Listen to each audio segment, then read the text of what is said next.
خون کی ندیاں بہا اور 40 سال مسلمانوں کے خون سے زمین بھر گئی۔ 656 ہجری میں ہلاکو خان نے بغداد پہ حملہ کیا، 15 لاکھ آدمی ذبح کر دی، 40 دن قتل عام ہوتا رہا تو دریائے دجلہ سرخ ہو گئی۔ یوں لگتا تھا کہ اب دنیا میں اسلام ختم، اب اسلام نہیں باقی بچ سکتا۔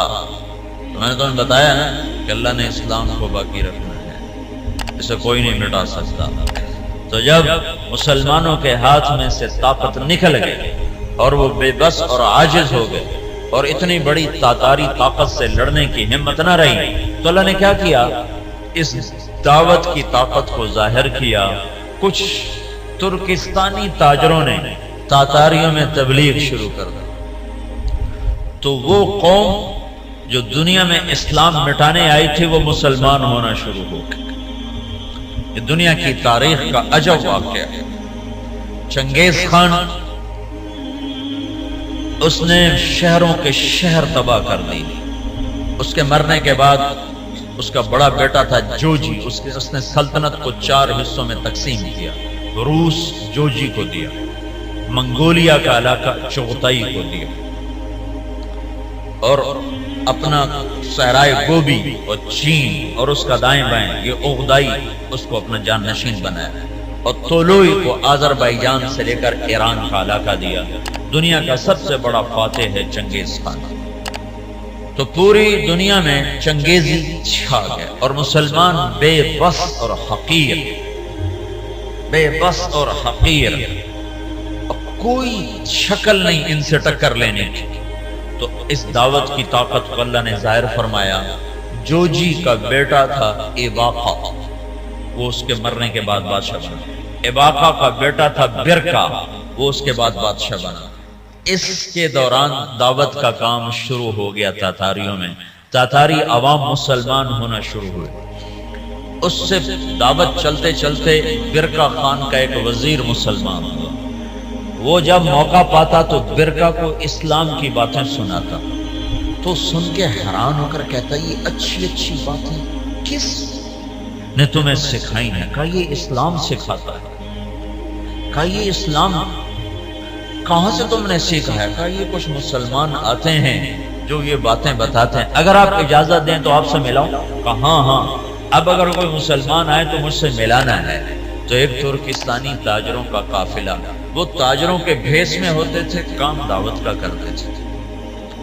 اللہ نے اسلام کو باقی رکھنا ہے، یہ مٹ نہیں سکتا، اسے کون مٹا سکتا ہے۔ عیاں یورش تاتار کے افسانے سے پاسما مل گئے کعبے کو صنم خانے سے۔ تو جب وہ قافلے والے آئے تو اس نے برکا خان سے ملایا۔ برکا جو تھا نا، اس نے جب دعوت سنی تو مسلمان ہوا اور پوری روس کی سلطنت میں اسلام پھیل گیا۔ تاریخ لکھنے والے لوگ حیران ہوتے ہیں کہ یہ دنیا میں پہلی دفعہ ایسا ہوا کہ فتح کرنے والی قوم نے اپنے غلاموں کا دین قبول کر لیا۔ ہر کوئی بادشاہوں کا کلمہ پڑھتا ہے، لیکن یہ دنیا کی تاریخ میں پہلی دفعہ ہوا کہ غلاموں کا کلمہ بادشاہوں نے پڑھا۔ تو ایک نسل پوری چنگیز خان کی مسلمان ہو۔ اب ہلاکو جو تھا وہ مصر ایک ملک باقی رہ گیا تھا، وہ اس پہ حملہ کرنے کے لیے لشکر جرار لے کر نکلا۔ تو مصر کے بادشاہ رکن الدین بیبرس نے برکا خان کو خط لکھا کہ ہلاکو ہم پہ حملہ کرنا چاہتا ہے، تو مسلمان ہے ہمارا ساتھ دے۔ تو برکا خان نے ہلاکو کو خط لکھا کہ تو مصر پہ حملہ چھوڑ دے ورنہ میں تم پہ حملہ کروں گا۔ وہ بھی مسلمان ہیں، میں بھی مسلمان ہو چکا ہوں، کلمہ پڑھ چکا ہوں۔ جب یہ خط ہلاکو نے پڑھا تو پریشان ہو گیا۔ اس نے برکا خان کو خط لکھا کہ تمہیں پتہ نہیں ہے کہ چنگیز کا قانون یاسا، اس میں یہ لکھا ہوا ہے کہ کوئی تاتاری دوسرے کے خلاف تلوار نہیں اٹھائے گا۔ تو برکا خان نے اس کو جواب دیا، وہ بھی کافر تھا، تو بھی کافر ہے، میں مسلمان ہوں، تو مصر پہ حملہ کرے گا، میں تجھ پہ حملہ کروں گا۔ اب اللہ کا غیبی نظام چلا ہے، اسلام کو کوئی نہیں مٹا سکتا۔ 4 بیٹے ہیں ہلاکو چنگیز کے، جوجی، اغدائی، چغتائی، طولوئی۔ ہلاکو طولوئی کا بیٹا ہے اور برکا اباقہ کا بیٹا ہے۔ اور جب یہ لشکر نکلا ہے مصر پہ حملہ کے لیے تو یہ حقیقت ہے اس لشکر کو مصر والے نہیں روک سکتے تھے، تاتاری کے سامنے آ گئے۔ اور پہلی دفعہ 50 سال کے بعد تلوار تاتاریوں کی آپس میں ٹکرائی، اور اس کے پیچھے چند غیر معلوم مسلمان تبلیغ والے ہیں جن کو تاریخ نے محفوظ نہیں کیا، نام تک بھی نہیں محفوظ کیے، لیکن چند لوگ تھے جنہوں نے اللہ کی بات سنا بادشاہوں تک پہنچائی۔ پھر ایک خوفناک جنگوں کا سلسلہ شروع ہو گیا۔ ہلاکو نے ظلم زیادہ اس لیے کیا کہ ہلاکو کی بیوی عیسائی تھی، دوزہ اس کا نام تھا، اور اس کا جو سالار تھا وہ بھی عیسائی تھا، اس کا نام تھا قطبوغا۔ یہ دونوں عیسائی، تو یہ چاہتے تھے مسلمانوں کو مٹا دیں، لیکن میرے اللہ مکروا ومکر اللہ واللہ خیر الماکرین، مکروا مکرا ومکرنا مکرا وہم لا یشعرون۔ اللہ نے برکہ کو ایمان دیا، اس سے جا کر ٹکرایا ایک جنگ میں، جو میں ہلاکو نے پہلے مصر پہ حملے کا ارادہ کیا، لیکن اس کا بھائی تھا منگو خان، وہ اس وقت چنگیزیوں کا بادشاہ تھا۔ جب اغدائی مرا تو اس کا بیٹا قیوق تھا، وہ بادشاہ بنا۔ قیوق کے مرنے کے بعد منگو خان بنا۔ ہلاکو مصر پہ حملے کی تیاری کر رہا تھا کہ منگو خان مر گیا، تو وہ قانون تھا کہ جو تاتاری بادشاہ جہاں بھی ہے وہ بڑے بادشاہ کی میت پر پہنچے، تو اس نے سارے لشکر کو کوچ کا حکم دیا۔ تھوڑی سی فوج اس نے فلسطین میں رکھی، اور 2 سال کے بغداد کی تباہی کے 2 سال کے بعد 656 میں بغداد تباہ ہوا۔ 658 میں رکن بیبرس نے قطبوغا پہ حملہ کیا اور وہ زندہ گرفتار ہوا۔ پھر انہوں نے اس کی بوٹی بوٹی کر کے اس کو پھینک دیا۔ پھر ہلاکو لاؤ لشکر لے کے مصر پہ چڑھا ہے، تو برکا خان آگے آیا۔ یہ دونوں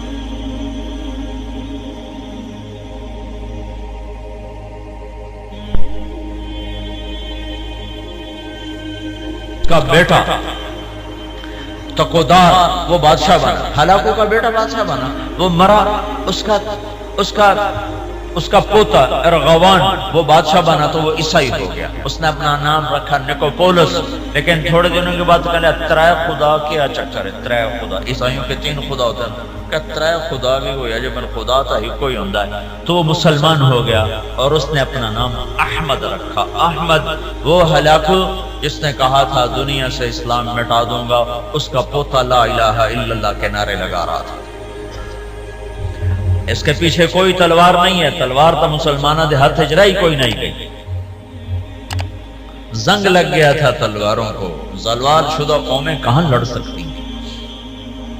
تو اللہ نے کیا کیا، اسلام کو باقی رکھنا ہے تو جس قوم میں طاقت ہے انہوں نے کوئی کلمہ پڑھا دیا۔ تو اب برکا خان کی اولاد مسلمان، یعنی جوجی کی اولاد مسلمان ہو گئی، اور ادھر طولوئی کی اولاد مسلمان ہو گئی، ادھر چغتائی رہ گیا جو منگولیا کا بادشاہ بنا تھا۔ اس کا پڑپوتا تیمور تغلق، وہ مولانا جلال الدین رحمت اللہ علیہ ایک بڑے عالم ہیں، ان سے اس کی ملاقات ہوتی ہے، وہ اس کو ایمان کی دعوت دیتے ہیں، وہ ان سے متاثر ہوتا ہے، ان سے کہتا ہے کہ ابھی تو میں ولی العہد ہوں، جب میں بادشاہ بن جاؤں پھر میرے پاس آنا، پھر میں تمہاری بات سنوں۔ اس کے بادشاہ بننے سے پہلے جلال الدین کا انتقال ہو گیا۔ انہوں نے اپنے بیٹے رشید الدین سے فرمایا کہ بیٹا جب تیمور تغلق بادشاہ بنے تو اس کو جا کے ایمان کی دعوت دینا اور بتانا کہ میرے باپ جلال الدین نے تم سے بات کی تھی تو تم نے وعدہ کیا تھا۔ جلال الدین کے انتقال کے بعد تیمور تغلق بادشاہ بنا تو رشید الدین رحمت اللہ علیہ اس کے دربار میں پہنچ، بڑی مشکل سے اس تک رسائی ہوئی اور اس کو ایمان کی جب دعوت دی تو اس نے کلمہ پڑھا۔ اس نے 4 وزیر تھے، اس نے ان کو بلایا، ان کو اسلام کی دعوت دی، انہوں نے بھی کلمہ پڑھا۔ اس کا سالار تھا سپہ سالار، اس نے اس کو بلایا، کہا اس کو ایمان کی دعوت دی، تو اس کے سپہ سالار نے کہا کہ میں تو ایک شرط لگاتا ہوں کہ یہ میرے غلام سے کشتی کرے، اگر اس کو گرا دے تو پھر میں مسلمان ہوتا ہوں، ورنہ نہیں۔ اس کے غلام کا نام تھا جراش۔ وہ کیسا غلام تھا؟ وہ 5 سال کا جوان اونٹ بیٹھا ہوا، اس کو دونوں ہاتھوں پہ یوں اٹھا لیتے۔ ساڑھے کول بستر نہیں چاہیا جاتا، سلیپنگ بیگ تو پورا اٹھا ہی چاہ لیں گے ایڈی بلا۔ تو بادشاہ نے کہا تیمور نے کہ یہ کیا بات ہوئی، تیرا غلام ہاتھی اے شدہ چڑی ورگا اے کشتی کے ہی ہو۔ بھائی تو دلیل کی بات سن کا، میں دلیلہ کو نہیں جانتا، میں صرف لڑائی جاننا، یہ میرے غلام کو ہرا دے میں کلمہ پڑھ لوں۔ تو رشید الدین رحمت اللہ نے کہا جی میں انشاءاللہ اس سے کشتی کروں گا۔ تو نے رات کو اپنے رب سے بات کی، مولا ہن تیری مرضی، مروانا ہی مروا چاہے، جنہوں نے کلمہ پڑھوانا ہی تو میں نے جتا چاہے۔ یہ سارے واقعات جو میں آپ کو بتا رہا ہوں یہ عیسائی مورخین کی کتابوں سے بتا رہا ہوں۔ اگر کسی مسلمان دی کتاب ہوندی تو لوگ کھڑا ہمیں بدا کے گلاں دسی جاندے ہیں۔ یہ میں آپ کو سارے واقعات عیسائی تاریخ دانوں کی کتابوں سے بتا رہا ہوں، جو لکھتے ہوئے خود حیران ہوتے ہیں کہ پتہ نہیں کی چکر ہے، اسلام میں کیا جادو ہے کہ جو طاقتور کو جھکا دے۔ ہسٹری آف اسلام میں کتاب ہے، میں اس سے آپ کو یہ سارا قصہ سنا رہا ہوں۔ وہ بہت بڑا مورخ تھا سر تھامس، تو یہ تاتاریوں کی تاریخ لکھتے کہتا ہے سمجھ میں نہیں آتا کہ یہ کیسے ہو گیا کہ بادشاہوں نے رعایا کا دین قبول کر لیا، یہ کیا سچائی ہے اسلام کی۔ اس نے کہا جی میں لڑوں گا۔ اگلے دن سورا شہر کٹھا، اور رشید الدین چڑی ورگا او ہاتھی ورگا، سارے آکھنے لگے ماڑ کو ہونے ماریا جانا۔ تو جب وہ آمنے سامنے ہوئے، وہ ہنستا ہوا اور کہہ کے لگاتا ہوا آ رہا، اس قریب ہوا ان کو پکڑنے کے لیے، انہوں نے آگے بڑھ کے صرف اس کے سینے پر یوں ہلکا سا مکہ مارا، اللہ یوں کہا اللہ، تو وہ جراش 3 کلا بازیاں کھا کے گرا، تو ڈھے کے تو بے ہوش ہو گئے۔ بادشاہ نے کہا ہاں بھائی ہون تو سمجھ آ گئی اسلام سچی گل ہے۔ ہاں 10 لاکھ تاتاری اس بادشاہ کے ہاتھ کلمہ پڑھ کر مسلمان ہوئے۔ منگولیا میں اس کی قبر ہے، قبر ضائع نہیں ہے، منگولیا میں تیمور تغلق کی قبر ہے، اس کی قبر کے اوپر لکھا ہوا ہے یہ وہ خوش قسمت بادشاہ ہے جس کے ہاتھ 10 لاکھ انسانوں نے کلمہ پڑھا۔ جو قوم دنیا سے اسلام مٹانے اٹھی تھی 50 سال کے اندر وہ سارے کے سارے کلمے میں داخل ہوئے۔ صرف تاتاریوں کی ایک نسل اسلام سے محروم ہوئی، قبلائی خان۔ قبلائی خان کی نسل چین کی طرف نکل گئی، تو وہ کلمہ پڑھنے سے محروم ہوئے۔ ادھر جو مسلمانوں کی حدود کے ساتھ تھے سب کے سب کلمہ پڑھنے والے بنے۔ اسی کو علامہ اقبال نے کہا پاسباں مل گئے کعبے کو صنم خانے سے، کہ جو قوم اٹھی تھی کہ ہم نے دنیا سے اسلام مٹا دینا ہے، ان کو طاقت سے نہ کوئی توڑ سکا، ان کو فوجوں سے نہ کوئی توڑ سکا، ان کو کلمے کی سچائی نے غلام بنا دیا، اور سارے کی ساری قوم مسلمان۔